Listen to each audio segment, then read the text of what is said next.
ಬಡತನದಿಂದ ಶ್ರೀಮಂತರಾಗುವ ರಾಶಿಗಳು.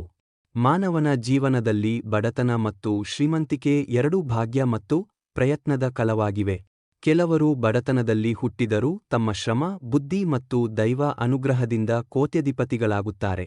ಜ್ಯೋತಿಷ್ಯ ಶಾಸ್ತ್ರದ ಪ್ರಕಾರ ಕೆಲವು ರಾಶಿಯವರಿಗೆ ಜೀವನದಲ್ಲಿ ತೀವ್ರ ಏರುಪೇರುಗಳ ನಂತರ ಮಹಾಧನಯೋಗ ದೊರೆಯುತ್ತದೆ. ಇಂತಹ ರಾಶಿಯವರು ಮೊದಲಿಗೆ ಕಷ್ಟ ಅನುಭವಿಸಿದರೂ ನಂತರ ಅಪಾರ ಐಶ್ವರ್ಯವನ್ನು ಪಡೆಯುತ್ತಾರೆ.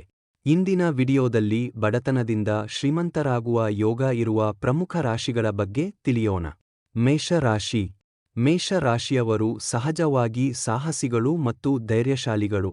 ಇವರ ಜೀವನದ ಆರಂಭದಲ್ಲಿ ಹಣದ ಕೊರತೆ ಮತ್ತು ಕಷ್ಟಗಳು ಸಾಮಾನ್ಯವಾಗಿರುತ್ತವೆ. ಆದರೆ ಅವರು ಸೋಲಿಗೆ ಹೆದರದೆ ನಿರಂತರ ಪ್ರಯತ್ನ ಮಾಡುತ್ತಾರೆ. ವ್ಯಾಪಾರ, ಉದ್ಯೋಗ ಅಥವಾ ಸ್ವಂತ ಉದ್ಯಮದಲ್ಲಿ ಅವರು ತಮ್ಮದೇ ಆದ ಗುರುತನ್ನು ನಿರ್ಮಿಸುತ್ತಾರೆ. ಅವರ ಶ್ರಮ ಮತ್ತು ಆತ್ಮವಿಶ್ವಾಸವೇ ಅವರನ್ನು ಬಡತನದಿಂದ ಶ್ರೀಮಂತಿಕೆಯ ಕಡೆಗೆ ಕರೆದೊಯ್ಯುತ್ತದೆ. ಮೇಷರಾಶಿಯವರು ಸಾಮಾನ್ಯವಾಗಿ 30ರ ನಂತರ ಆರ್ಥಿಕವಾಗಿ ದೊಡ್ಡ ಏರಿಕೆ ಕಾಣುತ್ತಾರೆ. ವೃಷಭ ರಾಶಿ. ವೃಷಭ ರಾಶಿಯವರು ಶ್ರಮಜೀವಿಗಳು ಮತ್ತು ಸ್ಥಿರ ಮನಸ್ಸಿನವರು. ಆರಂಭದಲ್ಲಿ ಇವರಿಗೆ ಹಣದ ಸಮಸ್ಯೆಗಳು ಇರಬಹುದು. ಆದರೆ ಅವರು ಹಣವನ್ನು ಸಂಗ್ರಹಿಸುವಲ್ಲಿ ಮತ್ತು ಹೂಡಿಕೆಯಲ್ಲಿ ಅತ್ಯಂತ ಬುದ್ಧಿವಂತರು. ಭೂಮಿ, ಆಸ್ತಿ, ವ್ಯಾಪಾರ ಮತ್ತು ಬ್ಯಾಂಕಿಂಗ್ ಕ್ಷೇತ್ರಗಳಲ್ಲಿ ಇವರಿಗೆ ವಿಶೇಷ ಯಶಸ್ಸು ಸಿಗುತ್ತದೆ. ನಿಧಾನವಾಗಿ ಆದರೆ ದೃಢವಾಗಿ ಇವರು ಬಡತನದಿಂದ ಶ್ರೀಮಂತರಾಗುವ ಶಕ್ತಿ ಹೊಂದಿದ್ದಾರೆ. ಮಿಥುನ ರಾಶಿ. ಮಿಥುನ ರಾಶಿಯವರು ಬುದ್ಧಿವಂತರು, ಮಾತಿನ ಚಾತುರ್ಯ ಹೊಂದಿರುವವರು ಮತ್ತು ಹೊಸ ಆಲೋಚನೆಗಳೊಂದಿಗೆ ಮುಂದೆ ಸಾಗುವವರು. ಆರಂಭದಲ್ಲಿ ಹಣದ ಸ್ಥಿರತೆ ಇರದೇ ಇರಬಹುದು.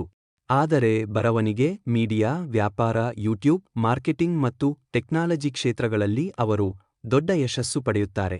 ಇವರಿಗೆ ಏಕಾಏಕಿ ಹಣದ ಅವಕಾಶಗಳು ಬರುತ್ತವೆ ಮತ್ತು ಜೀವನವೇ ಬದಲಾಗುತ್ತದೆ. ಸಿಂಹ ರಾಶಿ. ಸಿಂಹ ರಾಶಿಯವರು ನಾಯಕತ್ವ ಗುಣ ಹೊಂದಿರುವವರು. ಜೀವನದ ಆರಂಭದಲ್ಲಿ ಕಷ್ಟಗಳು ಬಂದರೂ ಅವರು ದೊಡ್ಡ ಕನಸುಗಳನ್ನು ಕಾಣುತ್ತಾರೆ. ರಾಜಕೀಯ, ಆಡಳಿತ, ಉದ್ಯಮ ಮತ್ತು ಸಿನೆಮಾ ಕ್ಷೇತ್ರಗಳಲ್ಲಿ ಇವರಿಗೆ ದೊಡ್ಡ ಹೆಸರು ಮತ್ತು ಹಣ ಸಿಗುತ್ತದೆ. ಇವರಿಗೆ ರಾಜಯೋಗ ಇರುವುದರಿಂದ ಬಡತನದಿಂದ ಶ್ರೀಮಂತಿಕೆಯ ಕಡೆಗೆ ದೊಡ್ಡ ಜಿಗಿತ ಕಾಣುತ್ತಾರೆ. ಮಕರ ರಾಶಿ. ಮಕರ ರಾಶಿಯವರು ಅತ್ಯಂತ ಶ್ರಮಶೀಲರು ಮತ್ತು ಶಿಸ್ತಿನವರು. ಇವರ ಜೀವನದ ಮೊದಲ ಭಾಗದಲ್ಲಿ ಬಹಳಷ್ಟು ಕಷ್ಟಗಳು ಬರುತ್ತವೆ. ಆದರೆ 35 ವರ್ಷಗಳ ನಂತರ ಇವರ ಜೀವನದಲ್ಲಿ ಭಾರೀ ಆರ್ಥಿಕ ಏರಿಕೆ ಕಾಣುತ್ತದೆ. ಸರ್ಕಾರಿ ಉದ್ಯೋಗ, ದೊಡ್ಡ ಕಂಪನಿಗಳು, ವ್ಯವಹಾರ ಮತ್ತು ಭೂಮಿ ಹೂಡಿಕೆಗಳಲ್ಲಿ ಇವರಿಗೆ ದೊಡ್ಡ ಲಾಭ ದೊರೆಯುತ್ತದೆ. ಮೀನ ರಾಶಿ. ಮೀನು ರಾಶಿಯವರು ದೈವಿಕ ಶಕ್ತಿ ಮತ್ತು ಆಧ್ಯಾತ್ಮಿಕ ಗುಣ ಹೊಂದಿರುವವರು. ಆರಂಭದಲ್ಲಿ ಹಣದ ಕೊರತೆ ಮತ್ತು ಗೊಂದಲಗಳಿರಬಹುದು. ಆದರೆ ದೇವರ ಅನುಗ್ರಹದಿಂದ ಇವರಿಗೆ ಏಕಾಏಕಿ ಹಣದ ಅವಕಾಶಗಳು ದೊರೆಯುತ್ತವೆ. ಕಲಾಕ್ಷೇತ್ರ, ಸಂಗೀತ, ಚಿತ್ರಕಲೆ ಮತ್ತು ಆಧ್ಯಾತ್ಮಿಕ ಕಾರ್ಯಗಳಿಂದ ಅವರು ದೊಡ್ಡ ಹಣ ಸಂಪಾದಿಸಬಹುದು. ಒಟ್ಟಿನಲ್ಲಿ ಬಡತನದಿಂದ ಶ್ರೀಮಂತರಾಗುವುದು ಕೇವಲ ಭಾಗ್ಯದ ವಿಷಯವಲ್ಲ. ಶ್ರಮ, ಧೈರ್ಯ ಮತ್ತು ದೇವರ ಅನುಗ್ರಹ ಇದ್ದರೆ ಜೀವನ ಸಂಪೂರ್ಣವಾಗಿ ಬದಲಾಗುತ್ತದೆ. ಜ್ಯೋತಿಷ್ಯ ಶಾಸ್ತ್ರದ ಪ್ರಕಾರ ಮೇಷ, ವೃಷಭ, ಮಿಥುನ, ಸಿಂಹ, ಮಕರ ಮತ್ತು ಮೀನು ರಾಶಿಯವರಿಗೆ ಜೀವನದಲ್ಲಿ ಮಹಾಧನಯೋಗ ದೊರೆಯುವ ಸಾಧ್ಯತೆ ಹೆಚ್ಚು. ನಿಮ್ಮ ರಾಶಿ ಇದರಲ್ಲಿ ಇದ್ದರೆ ನಿಮ್ಮ ಜೀವನದಲ್ಲಿ ದೊಡ್ಡ ಹಣ ಮತ್ತು ಯಶಸ್ಸು ಖಂಡಿತವಾಗಿ ಬರಲಿದೆ.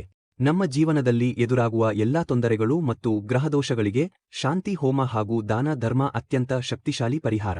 ಒಬ್ಬೊಬ್ಬರಾಗಿ ಹೋಮ ಮಾಡಿಸಲು ಸಾವಿರಾರು ರೂಪಾಯಿ ಬೇಕಾಗುತ್ತದೆ. ಅದಕ್ಕಾಗಿ ನಮ್ಮ ವಾಹಿನಿ ಕಡೆಯಿಂದ ಪ್ರತಿ ತಿಂಗಳು 10ಕ್ಕಿಂತ ಹೆಚ್ಚು ಸಾಮೂಹಿಕ ಶಾಂತಿ ಹೋಮಗಳು ಮತ್ತು ದಾನ ಧರ್ಮಗಳನ್ನು ಸಾರ್ವಜನಿಕವಾಗಿ ನಡೆಸಲಾಗುತ್ತದೆ. ನಿಮ್ಮ ಇಚ್ಛೆಯಂತೆ ಹಣ ಕಳುಹಿಸುವ ಮೂಲಕ ಈ ಪುಣ್ಯ ಕಾರ್ಯದಲ್ಲಿ ನೀವು ಭಾಗಿಯಾಗಬಹುದು. ನೀವು ಕಳುಹಿಸುವ ಹಣವನ್ನು ಸಂಪೂರ್ಣವಾಗಿ ಶಾಂತಿ ಹೋಮ ಮತ್ತು ದಾನ ಧರ್ಮಕ್ಕೆ ಮಾತ್ರ ಬಳಸುತ್ತೇವೆ ಎಂದು ಪ್ರಮಾಣ ಮಾಡುತ್ತೇವೆ. ಹೆಚ್ಚಿನ ಮೊತ್ತ ನೀಡಿದ ದಾನಿಗಳ ಹೆಸರನ್ನು ನಮ್ಮ ಚಾನೆಲ್ನಲ್ಲಿ ಪ್ರಕಟಿಸಲಾಗುತ್ತದೆ. ಪ್ರತಿ ತಿಂಗಳು ನಡೆಯುವ ಸಾಮೂಹಿಕ ಹೋಮಗಳು. ಸರಸ್ವತಿ ಶಾಂತಿ ಹೋಮವನ್ನು ವಿದ್ಯಾಭ್ಯಾಸ ಯಶಸ್ಸಿಗೆ ಮಾಡುತ್ತೇವೆ. ಬುಧ ಶಾಂತಿ ಹೋಮವನ್ನು ಬುದ್ಧಿಶಕ್ತಿ ವೃದ್ಧಿಗೆ ಮಾಡುತ್ತೇವೆ. ಶುಕ್ರ ಶಾಂತಿ ಹೋಮವನ್ನು ದಾಂಪತ್ಯ ಶಾಂತಿಗೆ ಮಾಡುತ್ತೇವೆ. ಚಂದ್ರ ಶಾಂತಿ ಹೋಮವನ್ನು ಮನಸ್ಸಿನ ಶಾಂತಿಗೆ ಮಾಡುತ್ತೇವೆ. ನವಗ್ರಹ ಶಾಂತಿ ಹೋಮವನ್ನು ಗ್ರಹದೋಷ ನಿವಾರಣೆ ಮಾಡುತ್ತೇವೆ. ದುರ್ಗಾ ಹೋಮವನ್ನು ದುಷ್ಟದೃಷ್ಟಿ ನಿವಾರಣೆ ಮಾಡುತ್ತೇವೆ. ಶನಿ ಶಾಂತಿಯನ್ನು ಸಾಲ ಮತ್ತು ಅಡೆತಡೆ ನಿವಾರಣೆಗೆ ಮಾಡುತ್ತೇವೆ. ಹನುಮಾನ್ ಹೋಮವನ್ನು ಭಯ ನಿವಾರಣೆಗೆ ಮಾಡುತ್ತೇವೆ. ಮಹಾಮೃತ್ಯುಂಜಯ ಹೋಮವನ್ನು ರೋಗ ಮತ್ತು ಅಪಾಯ ನಿವಾರಣೆ ಮಾಡುತ್ತೇವೆ. ಜೊತೆಗೆ ಬಡವರಿಗೆ ಅನ್ನ, ಬಟ್ಟೆ, ಪುಸ್ತಕ, ಹಣ್ಣು, ಔಷಧ ದಾನ ಮಾಡಲಾಗುತ್ತದೆ. ನಿಮ್ಮ ಇಚ್ಛೆಯಂತೆ ಹಣ ಕಳುಹಿಸಿ. ಶಾಂತಿ ಹೋಮ ಮತ್ತು ದಾನ ಧರ್ಮದ ಮಹಾಪುಣ್ಯವನ್ನು ಪಡೆಯಿರಿ.